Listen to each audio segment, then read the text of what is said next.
Students, present perfect tense के बाद आज हम करेंगे पास्ट परफेक्ट टेंस और इसके रूल्स देखेंगे कि कौन से ऐसे रूल्स हैं, कौन सा ऐसा फार्मूला है जिसके साथ हम ये समझ सकते हैं कि पास्ट परफेक्ट के जुमलों को कैसे हम समझ सकते हैं और इनको पहचान कर इनके फार्मूलाज को कैसे हम इस्तेमाल करके ये टेंसेस लिख सकते हैं।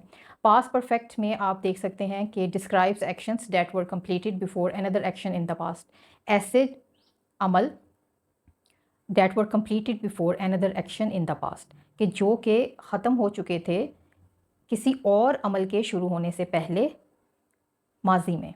एग्ज़ाम्पल देखें, they had finished their homework before dinner कि उसने अपना होमवर्क फिनिश कर लिया था बिफोर डिनर, डिनर से रात के खाने से पहले।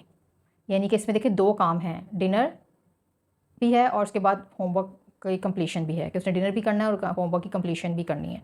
तो उसने होमवर्क कंप्लीट कर लिया था डिनर से पहले, यानी कि ऐसा काम ख़त्म कर लिया किसी और काम करने से पहले। तो इसमें पास्ट परफेक्ट में हम देखते हैं कि ऐसे एक्शन जो कि कंप्लीट हो चुके हों किसी दूसरे काम होने से शुरू करने से पहले।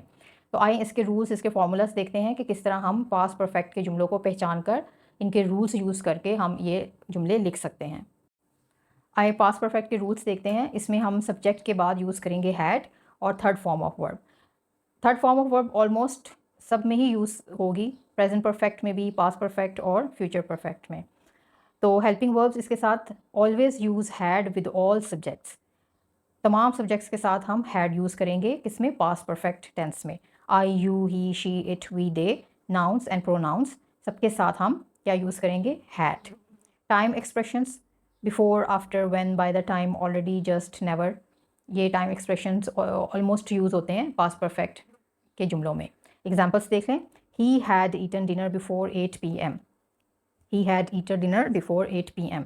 I had just left the house when it started to rain.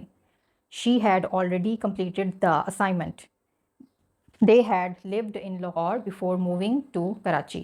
यानी कि एक काम ख़त्म होने से पहले दूसरा काम शुरू होने से पहले पहला काम ख़त्म हो चुका है। तो ये इसके रूल्स हैं जो कि, और ये इसके सेंटेंसेस हैं। इन सेंटेंसेस को आप देखें कि इसमें सब्जेक्ट के बाद हमने हैड यूज़ किया और third form of verb use की। He had eaten, I had left, she had completed। यानी कि इसमें कोई भी सब्जेक्ट हो उसमें हमने हैड यूज़ करना है और थर्ड फॉर्म ऑफ वर्ब लगानी है। Very easy. तो ये आप इन रूल्स को जहन में रखते हुए पास्ट परफेक्ट के टेंस इजीली बना सकते हैं। बुक में जो एक्सरसाइज है, पहले हम देखते हैं कि इसको नेगेटिव में हम कैसे चेंज करेंगे। नेगेटिव में भी बहुत सिंपल है। सबसे पहले हम जो हेल्पिंग वर्ब है हम उसको पहले लिखेंगे। जिस तरह ये है ही हैड ईटन डिनर, तो हम लिखेंगे हैड ही ईटन। और नेगेटिव में करने के लिए हम लिखेंगे he had not eaten dinner. Subject, उसके बाद helping verb, not, third form of verb, और हम अपना सेंटेंस कंप्लीट करेंगे he had not eaten dinner. और इसी को हमने अगर इंटरोगेटिव में चेंज करना है तो हम लिखेंगे had he eaten dinner, had he eaten dinner, had she completed the assignment, question mark. तो ये इसके रूल्स हैं, आप जहन में रखें। एक्सरसाइज है जो बुक में दी गई है, right sentences describing what you had done before a specific event in the past.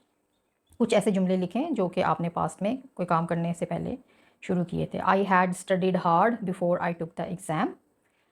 मैंने बहुत मेहनत की अपने इम्तिहान शुरू होने से पहले। We had packed our bags before the bus came.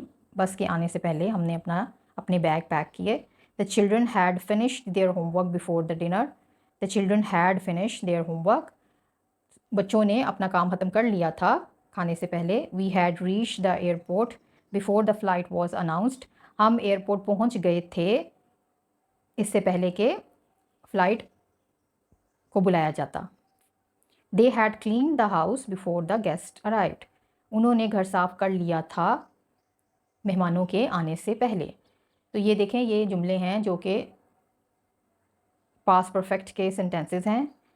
In rules को यूज़ करते हुए आप इजीली पास्ट परफेक्ट टेंस के जुमलों को पहचान सकते हैं और समझ सकते हैं और उनको इजीली आप लिख सकते हैं। रूल्स क्या हैं कि हमने सब सब्जेक्ट्स के, सब नाउन प्रोनाउंस के साथ हमने हैड यूज़ करना है और third form of verb use करनी है। It is very easy.